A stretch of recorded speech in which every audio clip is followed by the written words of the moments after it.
Okay, I think I got my house lit how I want it. I did upstairs and downstairs. We need a tour over there. But we have our little subtle lights we plopped in here. So let's start doing some pretty simple Playmaker stuff. So we can see a little bit of life in this project. I created another folder or an empty game object called JSFSMs. JS because I'm vain. So let's create some basic FSMs, bare minimum. Gonna create one called Game Manager. It's gonna do all the logic and heavy lifting. Call this one Initialize. That's gonna take care of when we first load, if we want to position anything or play anything. Interact. That's gonna be listening to all of our mouse movements and collisions and things like that.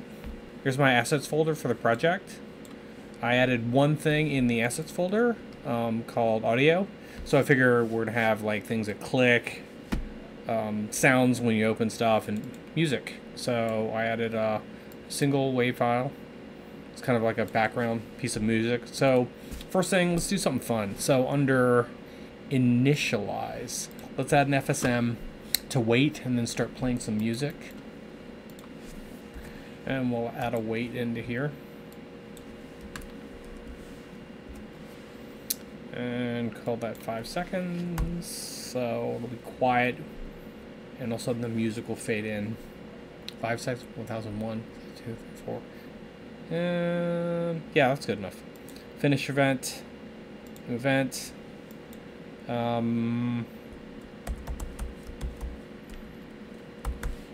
After a while, you run out of creative ideas for. It's okay to be stupid. So we could do a multiple. I probably should make it generalized. Play music. Alright, we can change it later. So here we're gonna play audio. Why can't I click on this thing? Hold on. I can't type anything right now for some reason. But for this first state, we're gonna play audio. Audio play. And since we have that folder in our assets folder, every time you add something in a folder, Playmaker recognizes it, so it should find it in here. And there it is.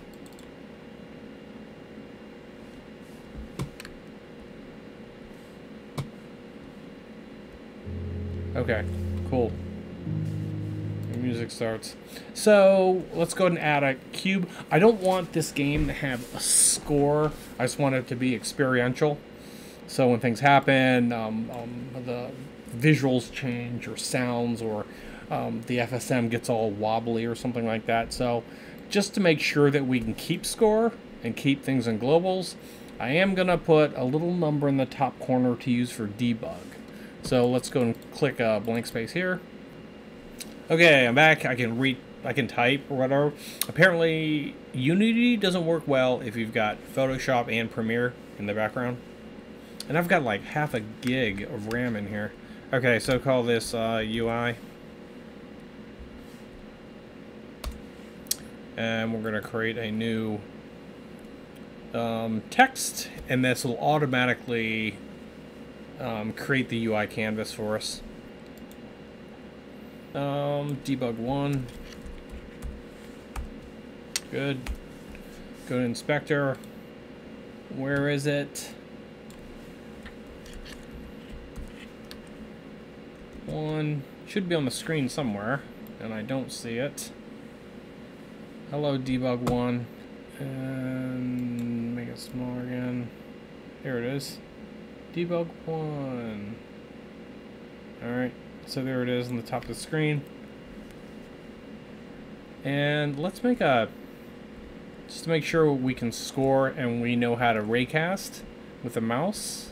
Because I don't want a reticle either, because it's kind of like obnoxious. It's always with every game. So I'm going to make it invisible. So let's go and add a box. And here's another trick. If you go, here's my stuff, which is empty. Oh, it has lights. Alright, just whatever. I'm going to add a 3D object, a cube. Okay, now remember, it will spawn that cube wherever cardinal 000 is. It kind of sucks because this model, that might be way out in the swimming pool or a different part of the neighborhood. So here's a trick. Now that the cube is selected, if you do Control Alt F, it'll place it wherever the camera's pointing. Okay. And remember our keys, W is scale, E is rotate, and R is scale. The center of the gizmo is proportional. So we'll just go ahead and stick this thing on top of the cabinet.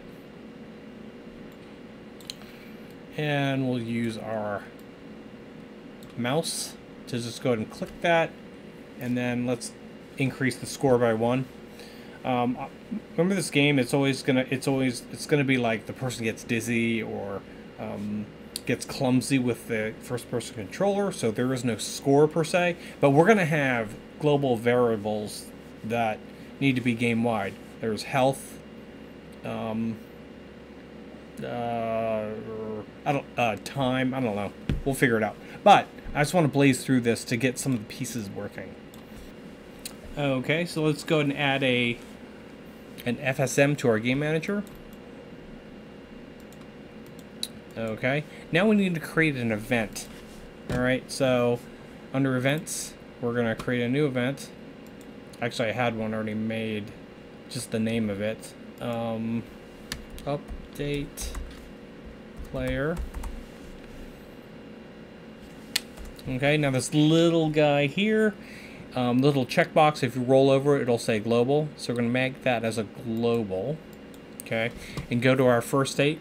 When you run an FSM, if I were to actually do a UI text, go to our canvas, drag that in. Whoa, specify, debug, too soon. This is going to execute on play, right? So we need to have a transition. No, oh, too big. So we need to add the conditional that can be called globally. So we're going to add a transition here, add transition, update player, which is a global event. Drag this over. And I'm going to pull this thing out of here. I'm going to just highlight the block X and plop it into here. Now it happily won't happen until we call update player. Alright, so if you go over to our interact, let's add some mouse events. Okay, let's go and do a mouse down.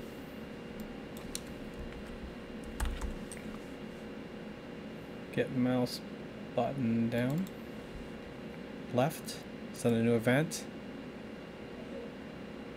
New event.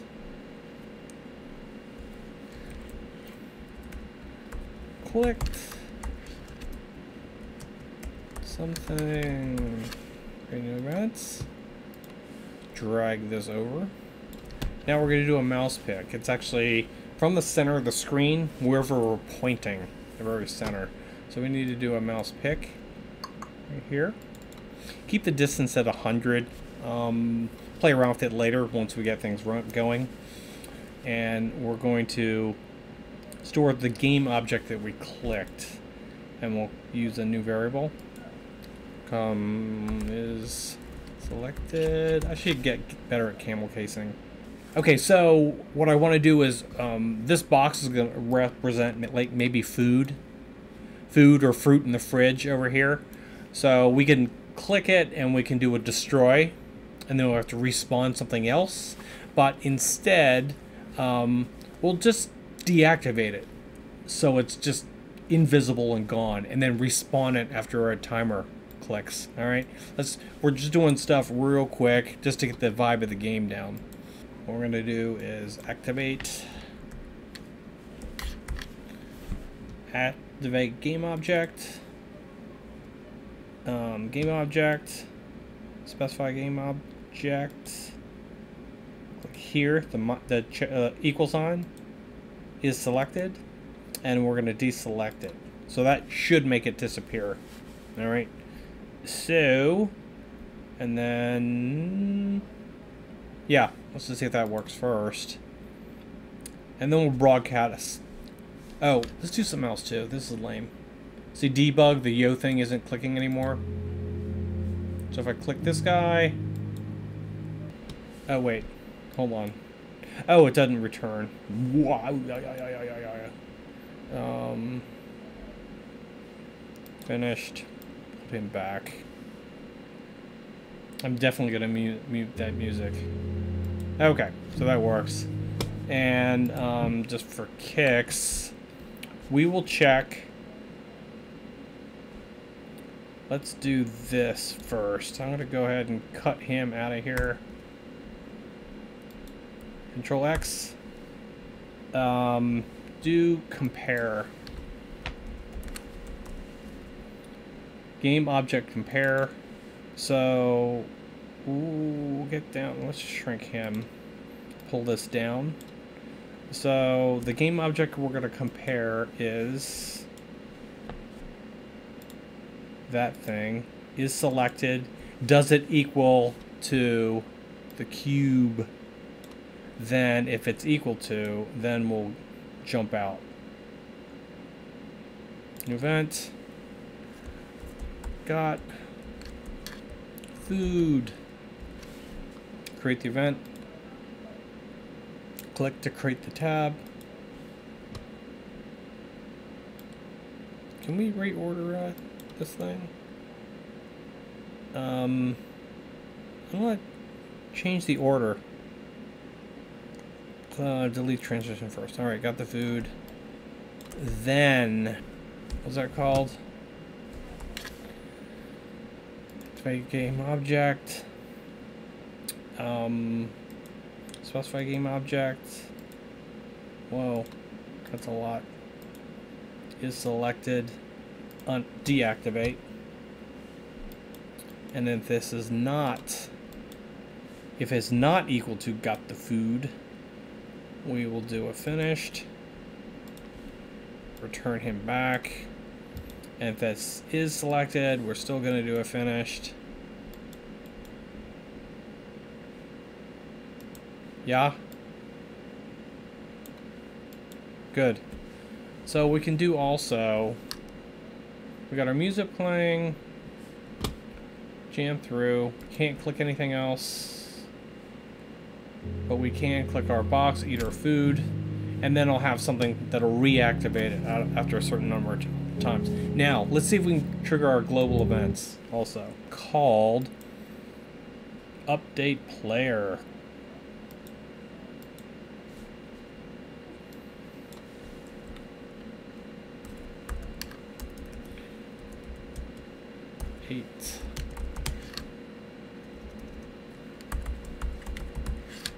Whoa, can't spell. That's what we call this global event. From over in here and interact if we got the cube correctly. So over here, we're going to go ahead and call an event. Send event down here. And what we're going to do is not self. We're going to send it. We're going to broadcast it to all. So it's anything that has the name of the event we want to call. So if there's a million FSMs, we don't have to go through all of them. We can actually find the event name in that global FSM, that global event. So if we drop this down, we only have one. Global events, update player, right? And we can even add a delay to that. So that should be all cool. That text should change. And we have the music, picking up events, picking up objects, hiding them, and updating our main game manager. So let's see where we are here. Okay. So now zip around. Music queuing in 2, 1. And we click the box. There. It fired off our global. Okay. So those are 3 big pieces right there to start stringing along. The next thing we're going to do is start to add logic to over here. Once the game manager grabs something, we're going to add global variables to figure out things that we picked up, things that we currently have, and then branch off behaviors. So if you branch off 5 different things, and each has an if statement right here, we can branch off to 3 more of this sub behavior. Yeah, it's there's a lot there, but we'll go piece by piece and we'll see this thing build up. So hopefully this was just enough to advance and follow, and it wasn't too boring, or hopefully it wasn't too little and you're all pissed off because you're better at Playmaker than I am. Alright, cool. Later.